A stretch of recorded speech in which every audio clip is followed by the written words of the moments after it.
The second step, and what we're going to be making today, is a cylinder. Cylinders are the hardest thing to make, and that's why we start it that way. If you can make a cylinder, you can make anything else. So we're going to flatten it out a little bit, not too much, and we're going to sink the hole. So I separate these steps out because you use different hand positions. So to sink your hole, you got to find the center. Again, there's more than one way to do this. Sometimes I'll put my finger on either side, let my thumbs meet in the middle, and then tip your wrists up and push straight down. Now, the mistake that people make with this is they'll either push too far, like all the way down to the wheel, or they will not push far enough. So one thing I do is I stop and I'll take my needle tool and I'll press down and then slide my finger all the way down till it touches the bottom. And then when I pull it out, I have about this much clay at the bottom, and that's perfect. You want about 1/4 to a 1/2 inch of clay. If it's less than that, it's not gonna survive. And if it's more than that, you should push down a little bit more. Now I'm going to point out that my foot doesn't ever leave the pedal. A lot of people like to just start it and then take their foot off, but pretend like you're driving a car. And when you're driving a car, you never like slam on the gas or like press hard on the brakes. Everything is kind of gradual, right? So you want all these motions to be gradual with the pedal as you're doing these things. Okay. So we centered it and now we sank the hole and now we're going to open up the bottom. So just like the slab roller where you roll out a flat slab, you're going to take your fingers and you're going to gently push the walls of the clay out until right about there visually. So I put a little line in there so you could see I want to make the bottom about that wide with my fingers so that I'm just creating the bottom and then I'm going to pull the walls straight up. So for right-handed people, this might feel weird to you, but you're going to put your left hand inside and your right hand outside. I always butterfly my thumbs because you want your hands to work at the same time. So another thing I mentioned is sometimes people are double jointed in their fingers. They'll want to bend back when you're putting pressure on there. So I like to say to just kind of make a little hook with your fingers. Right, so I'm at the bottom and I'm pushing out slowly, gradually, trying to picture that bottom staying flat. So it's a little uneven right now, but I can smooth that out and I can compress it later. So I take a damp sponge, start from the outside, and this is called compressing the bottom so you don't get cracking later on. It's just a gentle pressure pulling that clay right back in. Okay. So we centered, we sank the hole, we opened up the bottom. Now we're going to pull the walls up. So with a cylinder shape has a flat bottom and then walls that go straight up.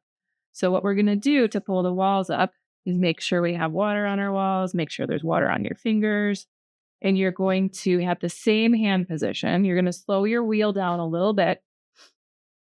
And I'm going to start at the bottom and I'm going to picture just pulling these walls straight up.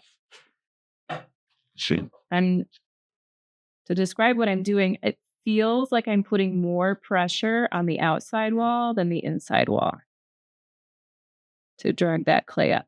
And this is something that you want to do like multiple times. And as you're doing it, your goal is to have a nice even wall that's about 1/4 to a 1/2 inch thick. So you have to play around with how much pressure you put on. And notice when I get to the top, it's a really slow release. And I don't put as much pressure up at the top because what happens is this. If you don't ease off your pressure, this will happen. Let me see if I can do it on accident. It happens all the time. Ooh. I know. So I'm going to fix that. Take that off into my scrap pile. I'm going to do something I call compressing the lip to bring it back. All right. Now I'm going to pull the walls up a little bit more. When I have my hands on the clay, in between my fingers, I'm thinking about how thick is it? How thin is it? Pretty thin now, so I'm going to probably stop in a minute. A little bit up from the bottom here. If you push too much pressure with your inside hand, you're going to end up with a bolt. So to make a cylinder, You really need to focus more of your pressure on your outside hand.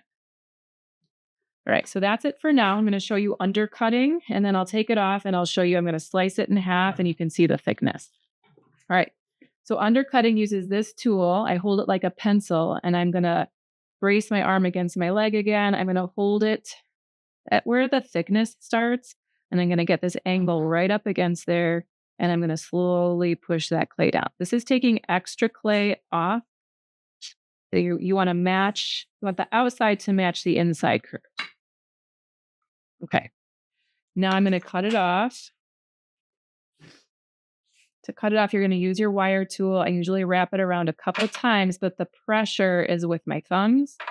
And I'm going to spin the wheel and I'm going to push my thumbs down hard and pulling it at the same time. And then I'm going to drag it towards me. Then I'm going to release this extra bit of clay. And then dry my hands off a little bit, dry them. And then you can twist and pull up out. Now, before I do that, I see there's a little bit of water inside my pot. If you have water sitting in there, you probably want to try and get it out because that will cause cracking. So I'm just taking a damp sponge and kind of soaking that up. There you go. Now I'm going to twist, pull up, and I have a board with a paper towel ready to go. Now, if you were going to keep that, you would use a bag from, we call them wheel bags. They're just really thin bags with your name on it. And you would wrap it up with that. But your first few cylinders, we're not going to keep. This is what we're going to do with it. We're going to cut it in half. So you take your wire tool, cinch it all the way down, and then open it up. And you'll see that it should look somewhat like a right angle down here. And the walls are nice and even thickness going all the way up, about 1/4 of an inch thick.